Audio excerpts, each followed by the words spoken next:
Hi, it's Brenda Wood. We're doing another episode of Things by Bren. And wow, today is something completely different. It is on incarceration, but it is about the inside, somebody that worked on the inside that was a whistleblower. And we are with DJ Vodicka and his attorney, Lanny Tron. And they're going to tell a story about what happened in the California prison system. And Lanny, we're going to start with you. Maybe you can introduce yourself and tell us how you met DJ, and then we'll introduce DJ. Sure.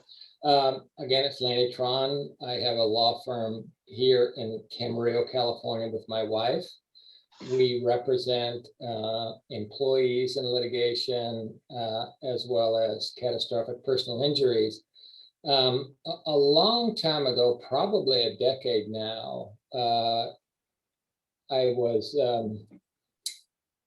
got a referral about a prison guard who grew up in Camarillo, the hometown where I had my practice, and he needed some legal help employment-wise. And I, of course, agreed to meet him, no problem. So one afternoon, DJ drives down. He was at that time in Central California. He'd been a prison guard probably a decade by now, or if not more. He drove down with an assistant warden, and we sat and we went through his story. And I mean, my only experience with prison guards and prisoners is just what you see in TV. But this was a story that was absolutely captivating. A story about DJ and how he felt about what his fellow prison guards were doing at a prison in California. And it was, to me, unbelievable. I literally couldn't believe the things he was describing to me about what was happening there. And this assistant warden had come along because he had seen it, and he thought, for both of their sakes, they should get some legal representation. So we sat, we visited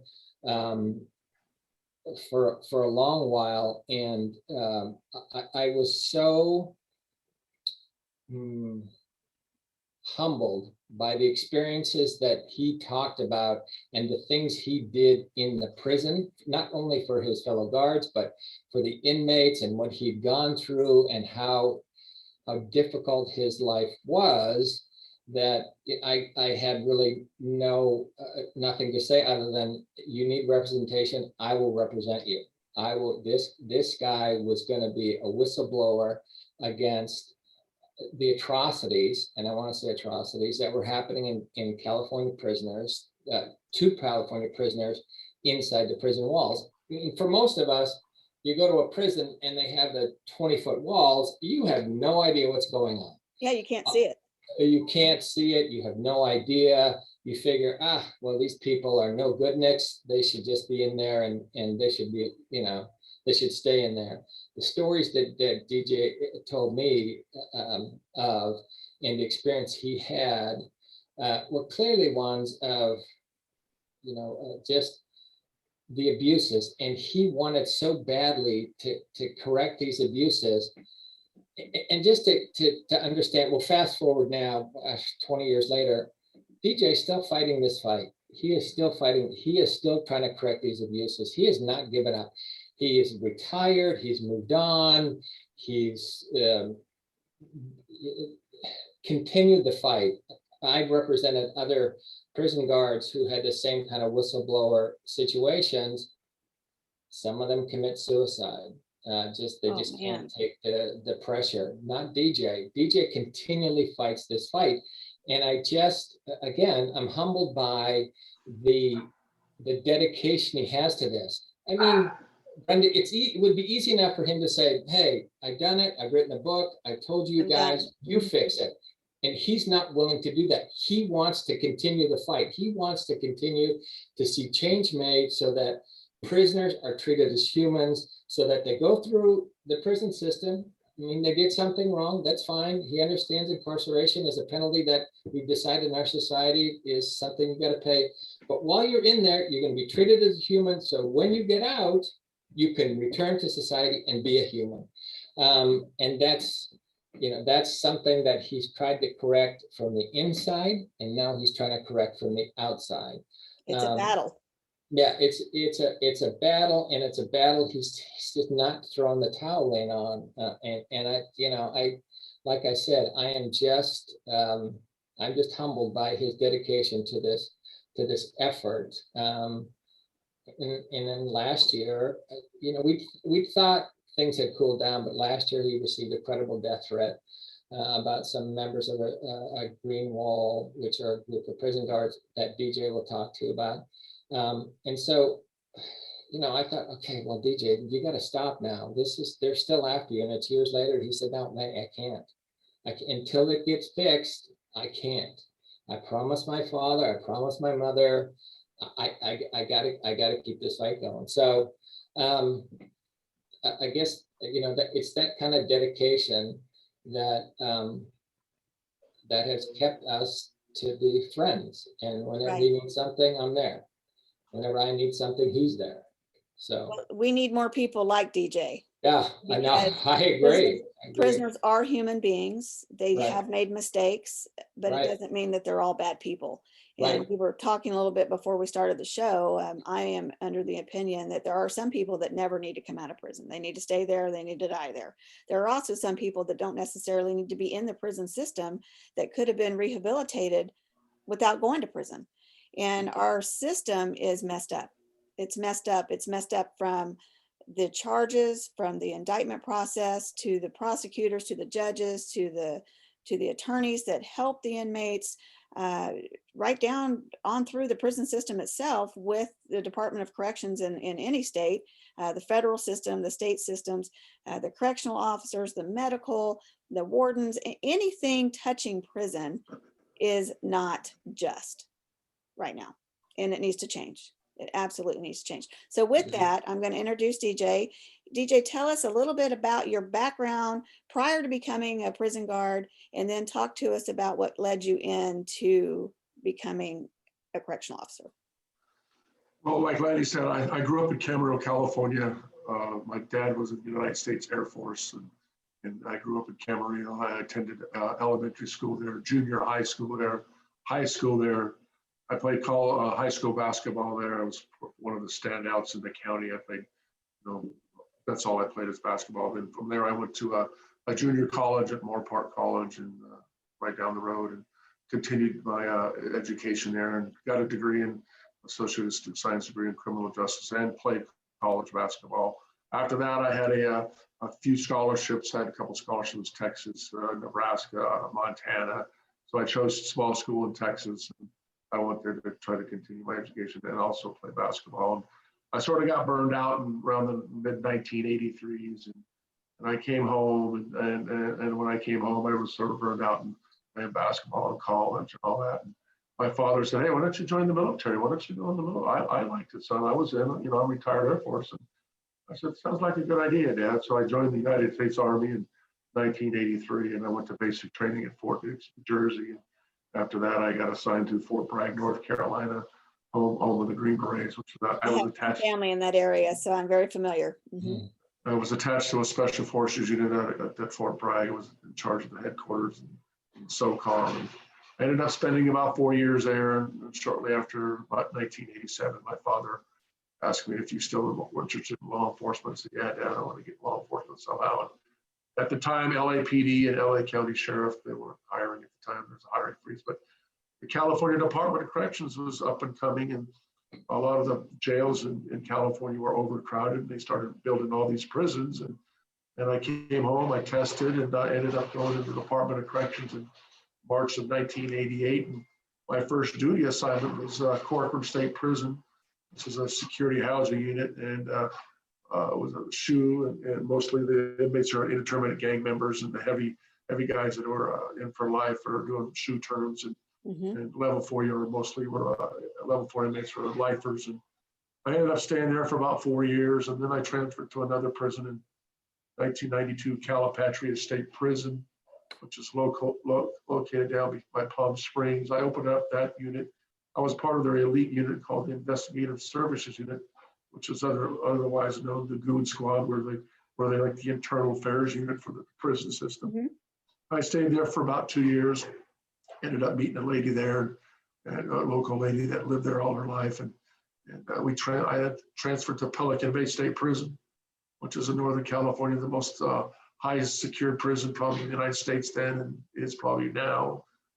It's the worst of the worst where people go in California. And I ended up going up there, and I met my old friend Joe Arnoso, who I worked with at Corcoran. He was part of the ISU unit at the time, and he goes, "Hey, I want you to come work for me." I said, "Yeah, Joe, I'll come work for you." So I ended up going back into the ISU unit there as the evidence officer. So I did all the crime scenes at Pelican Bay State Prison from 1994 to 1996.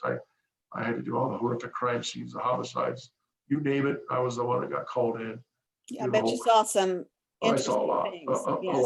a lot, yeah. And then I helped Joe, and he was involved with the FBI and prosecuting two officers, one sergeant, one officer, to federal prison. Later on, they both were convicted in federal prison for setting up inmates for hits on the yard and sharing confidential information to other inmates to get them stabbed on the yard. I sort of assisted in that investigation. Shortly after that, I left in 1996. I left there and I went to a prison called Salinas Valley State Prison, which is in the Monterey, California area. I ended up going there. I activated that prison with my being a veteran and all that. And the warden really liked me. He asked me if I had set up his investigative service unit as an evidence. So I set that whole unit up to get it running. I stayed there about 2 years in that unit. I sort of got burned out, going, I was nothing but ISU for 6 years straight. I just wanted to change. I wanted to go to the yard. I wanted to go back to the line. So I ended up going back to the line in November of 1998. I went to a yard. We had 4 yards at Salinas, A, B, C, and D. And most of the inmates are 85% there are lifers. They don't go, they're never going to go home. And D yard was the worst yard. It was Thanksgiving. And I was working a local down on Thanksgiving, doing some overtime on my day off. I went in for some overtime. And the upper yard went off. The Southern Hispanic inmates attacked staff on the upper yard during morning yard, and several officers were assaulted. And when I got up there, the lieutenant knew me, Lieutenant Lewis, and asked me if I could do the crime scene because we worked at Pelican Bay together. He was part of this case with what we're doing, me and Lanny. He was the one that came with me with Lanny at the time, and it's all in the book about what he did. And the book he's referring to, folks, is a book that he wrote it's called about the story that he's going to tell us, called The Green Wall. Yeah. And when we get further into it, we'll tell you where you can get that book at. And that's what this is about. He's going to tell us the things that he uncovered inside a California prison system. So anyways, I ended up, there was a riot up there between Southern Hispanic inmates and staff, and several staff were injured and went to outside agency hospitals. And I ended up doing the whole crime scene there and protecting the crime scene. Nobody moved until I told them to move. Meeting inmates, they stayed in a prone position until I got back from the local hospitals. And after that, I came back and I was starting to tell the officers, hey, I want you guys to bring these inmates to me in the hobby room so I can photograph them. And right away, they went off on me. They called me every name in the book. You inmate lover, what you doing this for? You protecting these inmates, and why you doing this? And I just say, I'll do my job, you do your job. And so, I was a marked man ever since that happened, because they knew they were going to do wrongdoing. These guys were part of the Green Wall. They assaulted these inmates. Later on, they put them back in their housing unit, assaulted them pretty good. For about 2 months later, here comes Internal Affairs down from Sacramento, higher headquarters, and did a big full-blown investigation. And that's what labeled me a rat and a snitch. And then later on during the investigation, the warden called me to his office and he asked me, hey, Officer Vodicka, do you know anything about this group called the Green Wall? I said, yeah, sir, I know these guys. I'm aware of what's going on here at the prison. And he said, I need you to write a report about what you know. And I said, well, sir, I work with these guys. I have to see these guys every day. And he goes, well, I'm not telling you, I'm ordering you. So he wanted me to write a report. I wrote the report. I got a hold of my good friend, Joe Reynoso, who I worked in Pelican Bay with. He was my mentor, my sergeant. And I asked him, what should I do? He said, DJ, I taught you everything. Just type everything. Keep a copy of yourself, turn it into the warden, which I did. And on Monday, I turned it in. And then 2 months later, I get approached in my vehicle, Sallyport, where I'm working at, by these guys, part of the Green Wall. And they came down to my where my workstation was. And they quoted verbatim what I wrote in my memorandum. The only people who saw my memorandum were the warden. So the warden threw me under the bus. He sure did. He threw me under the bus. And, shortly after that, I sort of lost it, and I spoke with the Office Inspector General, another big team out of Sacramento who works strictly for the governor. They're the ones that go in and check out the prison, see if everybody's running correctly. And they came down and pulled me out to my house. We interviewed for about 3 or 4 hours. Shortly after that, I went back to work, and 2 weeks later, they come through the vehicle, Sallyport, and all their cars are unmarked cars. I'm like, oh no, shit's gonna hit the fan here. I bet. And they came in the Sallyport, they just looked at me, gave me that look, checked their weapons in the towers, and they stormed the institution. Nobody knew they were coming. They ended up going to the front administration office, asked the warden Lamarck. Anthony Lamarck was a warden at the time, had him step out of his office and confiscate all his records and books and files. And the phone was ringing off the hook. You're a dead man walking, Vodicka. You're dead, man. You're through. And these guys were all over me. I was done. I was toast. So I got a hold of Joe Reynoso again, and I called Joe and I told him what's going on. He was a part of a unit in Sacramento called the SSU Special Forces, like a special, not Special Forces, special unit that works strictly for the governor. They're the above. They're the elite unit of the department. Nobody knows exists, right? No, these guys are like the elite of the elite. They're like, you don't even know they're relaxed. You don't even know they're correctional officers, supervisors. So I got a hold of him. He goes, what? I go, yeah. He contacted his bosses right away that day, and they moved me overnight to another prison, which is unheard of. The next day I had to report to another prison in the valley and stayed there for about 7 or 8 months till the word traveled over there that I was no good. I ran to a housing unit during alarm, and I ran through the rotunda. There was a fight in the day room, and the other officers on the yard stopped at the front door. They were coming in. They set me up for a hit. And they were going to take me out of in the day room, but the officer, both officer told me to stop. He didn't want this on his shoulder. So he said, Vodicka, stop, don't go any farther. And I stopped in the hallway, and they were going to take me out, but do something drastic to me. So I left the yard. Yeah, I left the yard, and I went out on stress and PTSD, and then I met that's when I met Lanny. I went down and saw him, and we battled the Department of Corrections, and here we are. And then shortly after, after our case was resolved and settled, I had to bury my father, and my father told me before he passed away, his last words to me were to write the book, tell the world, write the book. Lanny, his wife, my wife now, and was my girlfriend at the time, my wife now, and start typing. And I did. I wrote this book. I published it in 2009. So here we are, 2021, 12 years later. I've never been challenged on the book. My own union turned their backs on me. I asked for help with the chapter president. He looked at me, he goes, oh, you're Officer Vodicka. I can't talk to you. And he walked away from me. Wow, talk about being shunned. Yeah. The most powerful union in the United States turned their back against me. And they were supposed to be there for you. Yep, and Lanny let me know this. So talk to me about you were in this violent situation, not only because of the security level of the prison you worked in, but because of your coworkers as well. Correct. So, I mean, these guys, I had to work with these guys on a daily basis, no backup, no thing. I was in a prison with a level 4 prison with lifers. These guys were in for, these guys on the green walls, they had to do is tell these inmates, hey, we'll bring in some drugs or a cell phone for you. And take you out.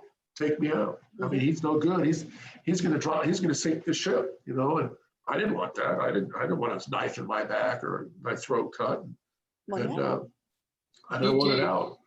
DJ, can you tell us a little bit more about the green wall and why do they call it a green wall? Do they have signals? Do they wear uniforms? Do they socialize? Obviously they work together, so you got that. But what do you recall about how it all got started? Well, shortly after the Thanksgiving riot in 1998, November, when I did that whole investigation of that incident, these officers who were part of the Green Wall, Brenda, they came in the next day wearing turkey pins on their uniforms. They had a gang sign. They had a gang size. If you look at it, you grab your middle finger with your thumb. If you do that now, you can throw it up. That looks like a W. That's Right. a gang. That's a gang sign. They throw it on their chest or the wall. They paint. They had tattoos on their bodies. GW. They call themselves the 723, which is the seventh. They call themselves 723. They would sign in on their. We have to sign in every day when we go with a black ink pen where our name was on the FOSA. They wouldn't do it. They signed in with a green ink pen to notify they were So green. people knew who they were. Oh yeah, well There yeah. was, there was no secret that this was a no gang. secret. No, even the inmates feared these guys. These guys, inmates have done a lot of time. These guys, have done a lot of time. Inmates, convicts. When they came on the yard, they were feared. They knew something was going to happen. Something was going to happen dirty wise. And these guys were bad. They were, if you got in their way like I did, they'd make it known. They'd go out to your car at night or in the morning. You'd have your tires slashed. You'd have a dead rat thrown on your car. They do anything they can to just It to make sounds your like life this was miserable. just what you see in the movies. It's exactly what you see in the movies, but this is a real thing. Absolutely. And these guys, and this all started in the internal affairs unit, the investigations unit, where these guys investigate the dirty inmates and dirty staff. These are the guys who were part of the Green Wall. This is the team that went out and recruited to the R's for other officers to be a part of their team. They would have parties, off-site parties at people's houses. Like on a Friday, they'd have the seventh day it fell on a Friday. They'd have a party at their house, and they discuss what they're going to have and who they're going to hit on next week, who they're going to go after, what inmate they're going to go after. They were setting up inmates for third strikes. These guys were no good. I mean, they didn't care what they had because they had the backing from the warden, which Right. I have physical evidence and documentation and deposition testimony that's in the book, that the warden told these guys on the Green Wall, this is my prison. Nobody's going to run our prison. Go put fear and intimidation to these inmates. Nobody's going to control these. We're going to control my prison. Do what you got to do to make it right. And the warden at this prison kept it from his superiors in Sacramento. Well, of course, because he couldn't be found out. Correct. Mhm. And So- shortly after that, and then shortly after, like I said, I came home after our litigation was over with, and I sat down and it took me about 2 years to put the book together, and here we are. DJ, what about the you talked about talking at the Senate, and you went to the Senate hearing. I remember being there. I remember as an auditorium, and the Senate hearings sometimes you see on TV, and there may be a handful of people. Brenda, Was it this crowded? room was full. Well, what I think happened? there were Mhm. Well, 400 people there. It was What happened? packed. Yeah, what happened that night, I ended up going up to Sacramento that night. I was in an isolated area hotel with me and Lanny stayed. Nobody knew where I was, and Joe Reynoso met us the next day. And I was in a bulletproof vest when I left that morning. Our story. Because you were afraid for your life. Right. Well, I was testifying in the Senate hearings about the Green Wall. Nobody knew. The state of California didn't know about the Green Wall. The United States didn't know about the Green Wall. Nobody knew about it. And I had to wear a bulletproof vest. Lanny, we stayed there at the hotel in an isolated area. Joe picked us up. I was in a bulletproof vest, went to the state capitol, parked in a certain area. I was escorted into the state capitol by California Highway Patrol, Armed California Highway Patrol, myself, Lanny, and Joe through the state capitol. Arnold Schwarzenegger was the governor at the time. Oh my. He was there at the time watching over closed circuit TV. And then we went into it's called the John, it's in the book, it's called the John Burton room. These huge double doors, and we had to walk into the doors, and soon the highway patrol grabbed both doors, opened them up. It was packed. No room, no sitting room, standing wall. The side of the walls were all standing with people. The senators were up there. I had the Senate hearings tape recorded. I actually got the hearings, the whole 2 hours. When I sat there for 2 hours with Lanny in front of the government oversight. They were hearing about the corruption by the Department of Corrections, and Senator Jackie Spear, who is now a congresswoman in DC, she invited me, and so does Senator Gloria Romero and several other senators. And my story hit the front page of the LA Times. It went national that day. It was that morning. huge. Yeah, they just showed it like, and I shared everything then. And Sam and Lanny, Lanny wanted answers, and these guys wouldn't give us answers. Well, no, because they would have to admit to doing something wrong. So what was the outcome? I'll let Lanny go with that. Well, the immediate outcome, so DJ finishes testifying, and the room, as I said, Brenda, the room is full. 400, 600 people, closed circuit TV. and there's a lot of murmuring before DJ starts testifying. And after that, it's just quiet. It is quiet for the whole time of his testimony. Had to be And scary. DJ, because we'd been invited, there's no we didn't prepare a statement, we didn't do anything. So DJ just tells the story. And for 2 hours or an hour and a half, the audience is captivated. The audience is absolutely captivated by what has happened, what's going on. And DJ had talked about the prison guards in Pelican Bay that had set up the gladiator fights. They were there. They were there, and I'd never met him before. DJ pointed them out, and I thought, oh, for gosh sakes, DJ, we're not getting out of this room. This is just. It was that bad. I was really scared, but DJ was, Lanny, I got to tell the truth. I got to tell these people what's going on. Good for you. The consequences be damned. So he tells a story, and we're walking out, and Joe and DJ and I are talking, and I think it was Joe that said, DJ, you got to get out of here. You got to get out of here, and you got to find some place to go, and just be off the radar. So DJ disappears. He Off the grid. Yeah, he You'd goes have into to be, or you'd be dead. he had hiding. I know where he is. Joe knows where he is, and nobody else. Not his parents, not his family, not his anything now. And so DJ's up there. He's trying to live his life and just decompress. Well, come to find out, some officers had come to this remote town and were asking about DJ. And so, DJ figures, oh, this is going to be it. This is, I got to get out of here. He writes about this in his book.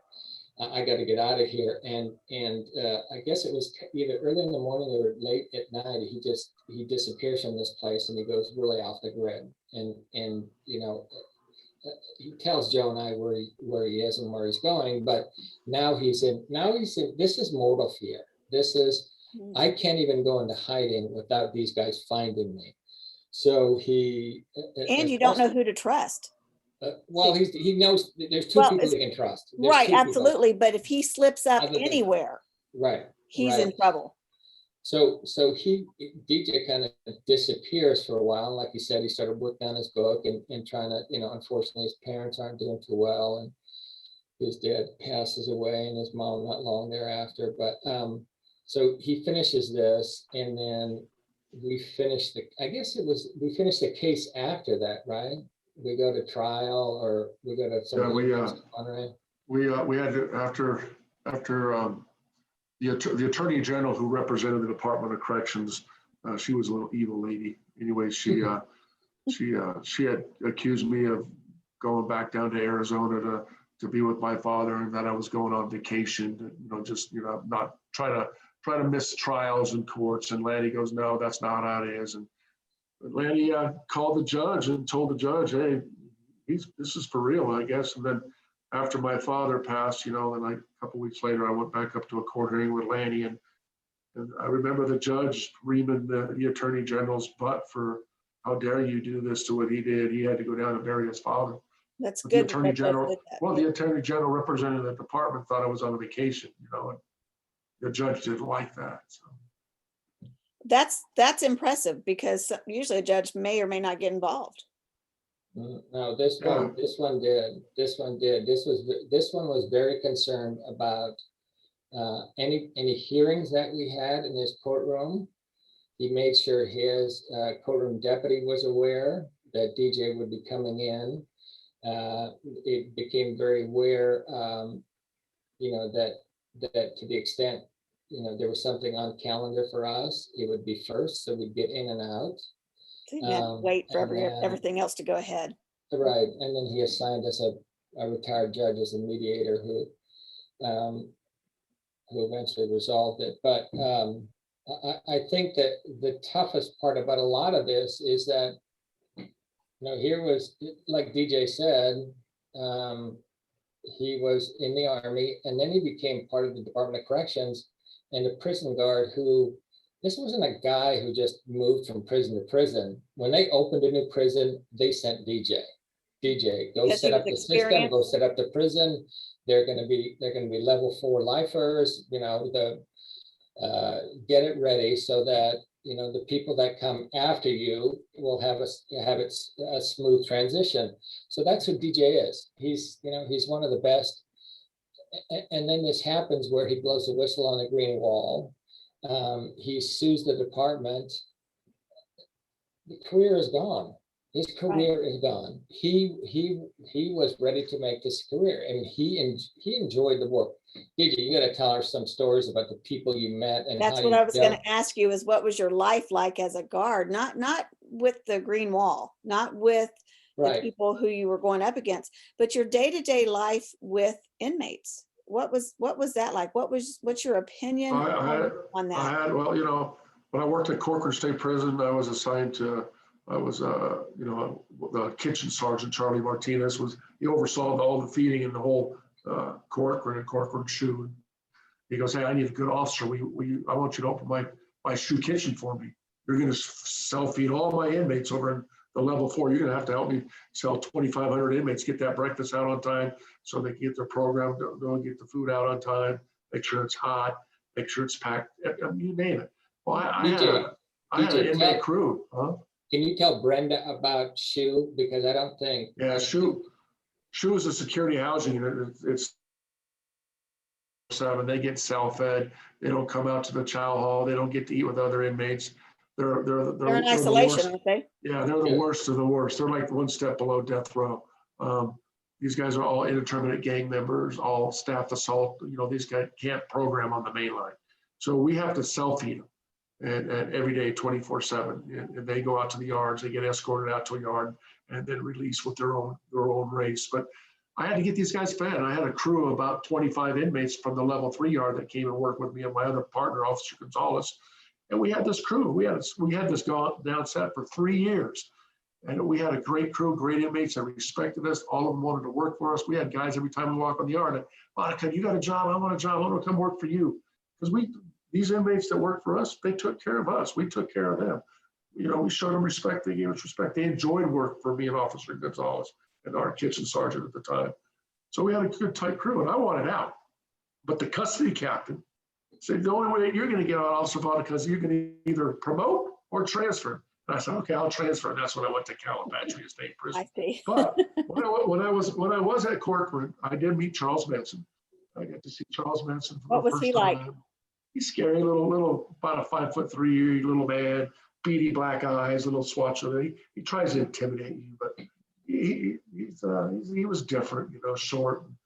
The inmates didn't really Not like what you would think. You would think of him No. being a big man with and power. the other heavy gang member I met, his name was Joe Morgan, Peg Leg. They call him Peg Leg. He was the Mexican mafia. He was the general, the one that was running the Mexican mafia at the time in the state of California. He ended up later respected. He was white. He was a widow. His mom was white and his father was Hispanic. And he came up through the 60s and 70s of that gang era. And he was locked up at Corcoran. And, I would say, "Hey, Officer Vodicka, how you doing?" I say, "Hey, I always call him Mr. Morgan. I didn't want to call him inmate or convict." He said, "I'm doing okay." "Are you going to win today?" The guy was great at handball. He killed every inmate in handball. The guy could play handball. I mean, the guy was with one leg. I mean, he took the leg out. He was, but he was great. He was great. He respected. If you gave him respect, you got the respect back. Because if you didn't give him respect, I don't know if you're going to make it. I don't think you're going to make it home unless you're going to be home in a body bag. But remember, he was the shot. He was the man. I mean, if he didn't like you, you disrespected him. And, yeah, you don't know if you're going to come home alive or come home and somebody's going to be waiting for you. So it's how you respect these guys. It's all about respect. DJ, tell us a little bit about the shot callers, because that was a term that you used pretty readily around me, and I never really understood it. What is a shot caller? The shot caller is the one that controls, like an ABs, like the main line yards. They're the ones that control that ethnic group, like white, black, Mexican, Southerners. They're the ones that report to the higher ups whatever's going on in that yard. And like the gang members in California, they're validated, like the Southern Hispanics, the Northern Hispanics, the BGF, the Aryan Brotherhood, and certain other gangs. They have their own what they call council, higher up. Mhm. And the shot callers on the yards of all the prisons in California would have to, anything going on in that prison, they would report it to their higher ups, let them know what's going on.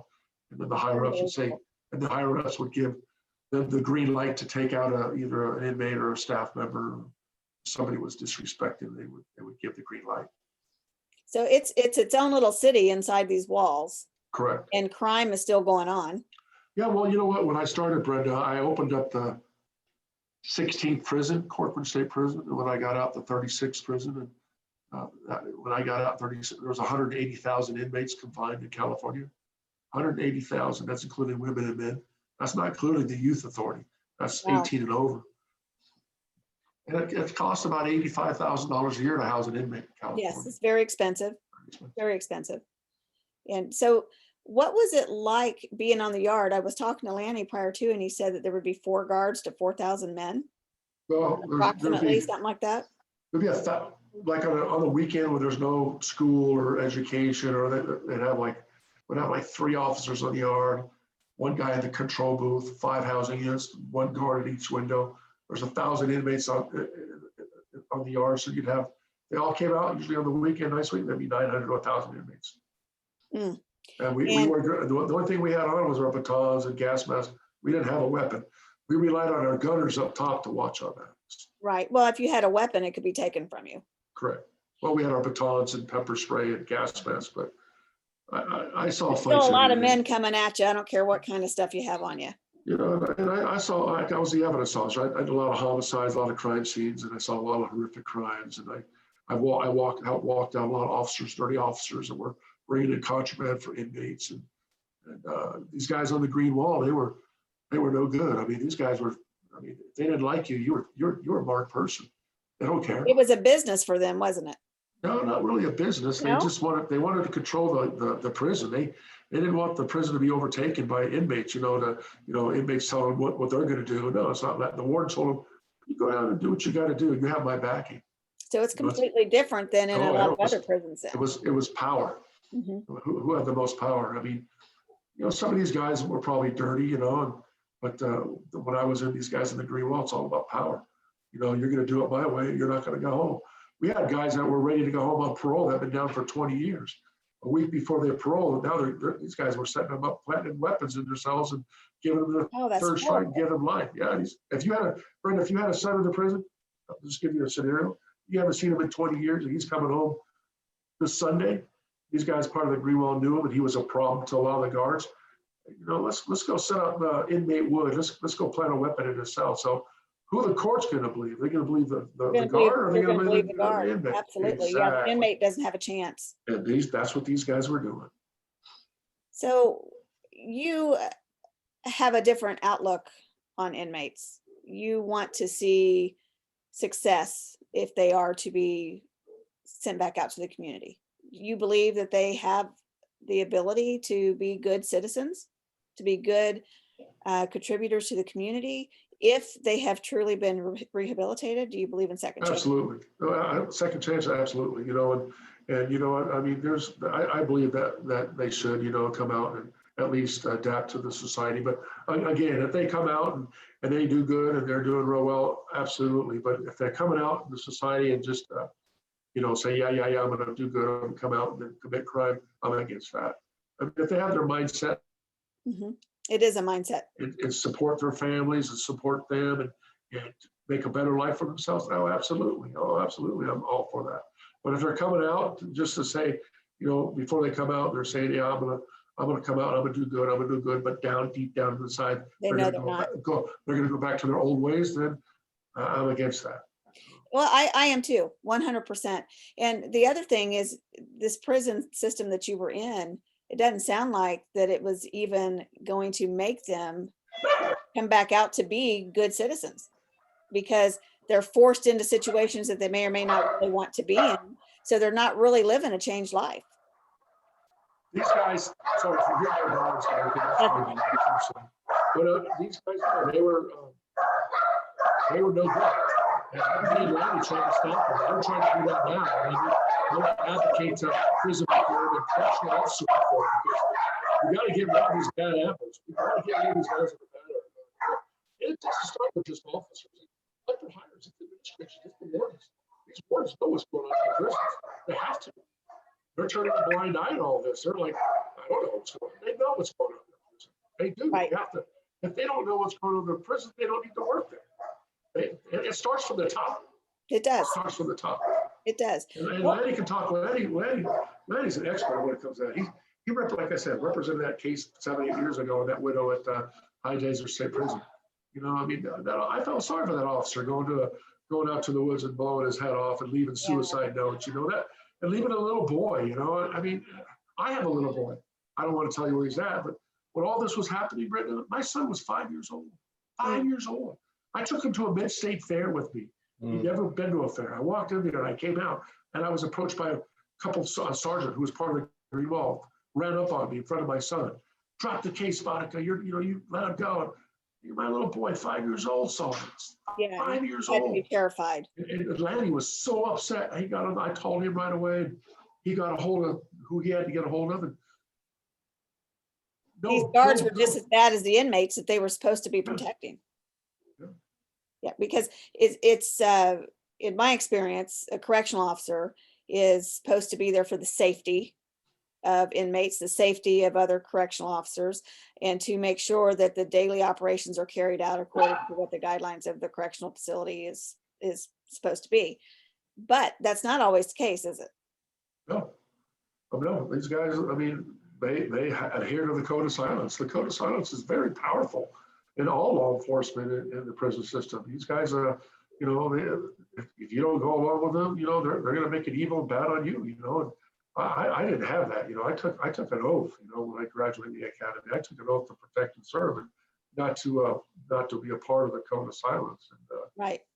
it runs deep, you know. I mean, and it's still running in the Department of Corrections in California, and it's running in every law enforcement out through the United States and corrections and all that. You know, it just accountability has to start, like I said, from the top. It So, does. That was it gonna be my has to next start from the question. top. It has to start from the top, and you know, you have to share this with Congress people, senators, and Yes, outside absolutely. government to let them know what's going on in these prisons, and get strong lawyers. You know, like I had Lanny. I mean, he stood by my side for the whole time, the whole duration. He believed in me. He said, DJ, it's going to be a long battle, but we're going to win.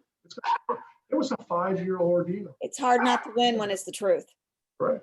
It's hard not to win when you have that Well, hard evidence. Lanny, the Department of Corrections doesn't like Lanny's name. When they hear Lanny Tron's name, they pucker. That's because he did his job. Yeah, Of course they don't like when him.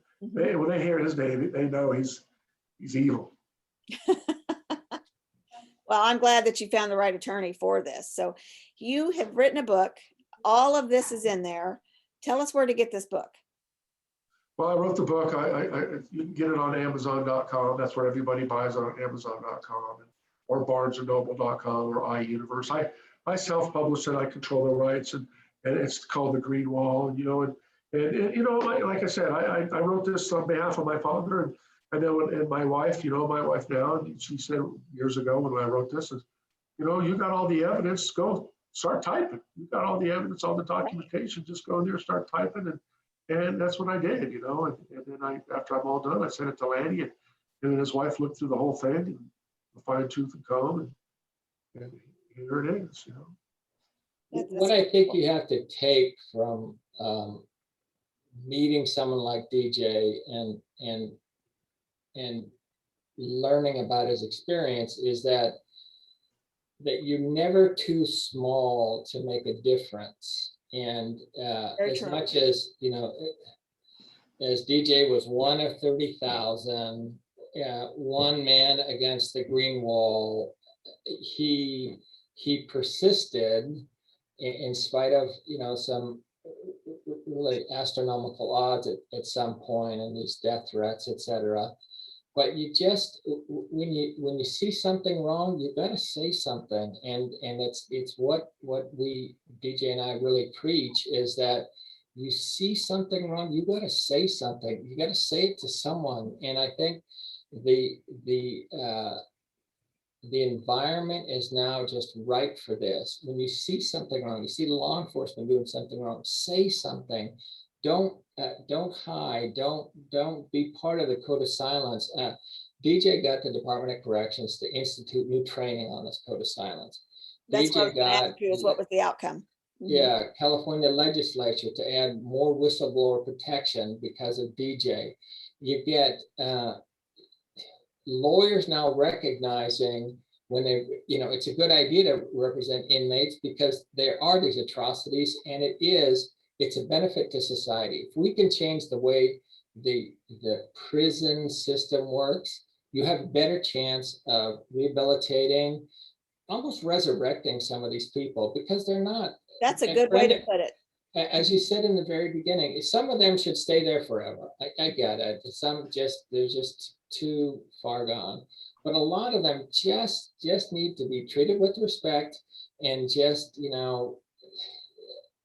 your job and be a human being Right. as a prison guard, and they will respect you. I mean, here's DJ talking about the leader of the Mexican mafia, and calling him Mr., not convict Morgan, not inmate Morgan, it's Mr. Morgan. And you can imagine the kind of respect that fella felt every day he ran across Vodicka. He's thinking, this guy It is made him feel like he was still a human being. correct. And so, the sad thing about the Green Wall is that they tried as hard as they could to destroy all that, destroy all the goodwill, destroy all the positiveness that DJ and those that were of the same ilk were trying to develop. And so I just, the prison guard that killed himself, if he'd have just said more, he would have still, I think, still be around. And if I come across whistleblowers in all kinds of fields, and it's hard. It's really, really hard, Brenda. It's hard for these people because they're going to get humiliated. They're going to be ostracized. They're going to be just sent out to pasture. But you got to do the right thing, because every morning you want to look yourself in the mirror and say, I did the right thing. It's painful. It's painful for DJ to send his son away and his wife away and his family away and be isolated and hidden. But every day he'd look in the mirror and say, I did the right thing, as hard as it was. And he continues that fight. He's just never, like I said, the guy's amazing. He just won't give up. Well, we need more people like you, because you could have very easily turned the other cheek. Sure. Or became part of the Green Wall. Sure. And you chose not to. And that's good. You stood up for the treatment that they were doing towards other inmates, towards other officers, just towards everybody that was involved. And that says a lot about your personality. If you could give advice to, because this show that we do is about educating the public about all aspects of incarceration, the good, the bad, the ugly. What piece of advice would you give somebody that doesn't really know a whole lot about the system, that has a family member that's just now going in?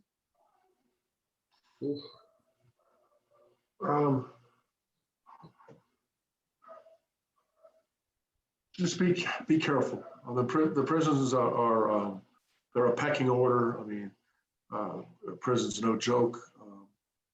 Go in there with, don't go in there volunteering stuff. Don't go in there, keep your head high, believe in yourself. If you're not doing life and you're going to come home one day, just program, do the right thing. Don't cross other guards, don't cross staff, don't disrespect staff. Just go in there and do your time.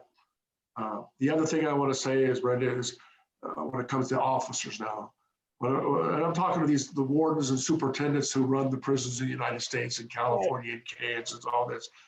If an officer comes in and he sees wrongdoing and he wants to see you, Mr. Superintendent, Mr. Warden, and he wants to come up and tell you about what he sees as wrongdoings, you have an obligation to protect that man.